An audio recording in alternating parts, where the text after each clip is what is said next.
রাসূল ডাক দিয়ে বলে, ও আল্লাহ, আজকে এই বুঝে আপনি আমার শান দিলেন, আজকে বুঝে ওয়ারাফানা লাকা যিকরাক। কারণ সমস্ত নবীর জন্য একটা করে দোয়া ছিল, সমস্ত নবীরা দোয়াটা করেই ফেলছে, আমার রাসূল পাক সাল্লাল্লাহু আলাইহি ওয়াসাল্লাম দোয়াটা করে নাই। কারণ আমার রাসূল পাক সাল্লাল্লাহু আলাইহি ওয়াসাল্লাম নাকে ফাঁদর বেঁধেছেন, আমার রাসূল পাক সাল্লাল্লাহু আলাইহি ওয়াসাল্লাম তাইফের ময়দানে কি হয়েছে, রোগের দাওয়াত দিয়েছেন, কিন্তু আমার রাসূল পাক সাল্লাল্লাহু আলাইহি ওয়াসাল্লামকে ফাঁদর নিক্ষেপ করেছেন।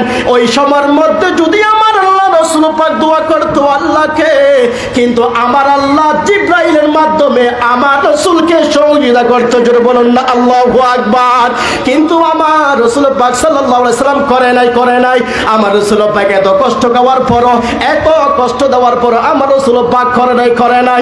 আমার রাসূলকে যখন জিজ্ঞাসা করলেন, ইয়া বন্ধু, ও আমার রাসূল, তোমাকে একটা দাওয়া দিয়েছিলাম, একটা দোয়া দিয়েছিলাম, তুমি করো না কেন এত কষ্ট পাওয়ার পরও? তখন কিয়ামতের ময়দানে উম্মতের জন্য চিন্তা করেছে, উম্মতের জন্য যখন চিন্তা করেছে, কাল কিয়ামতের ময়দানে কোটি কোটি উম্মত ভালো কাজ করতে পারে না, বিরাট জাহান্নামের মধ্যে চলে যাবে।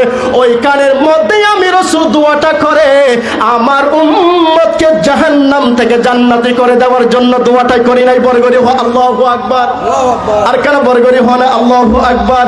সেই নবীর আমরা উম্মত হয়েছি, সেই নবীর মিলাদ মাহফিল আমরা করেছি। বরগরি হো সুবহানাল্লাহ।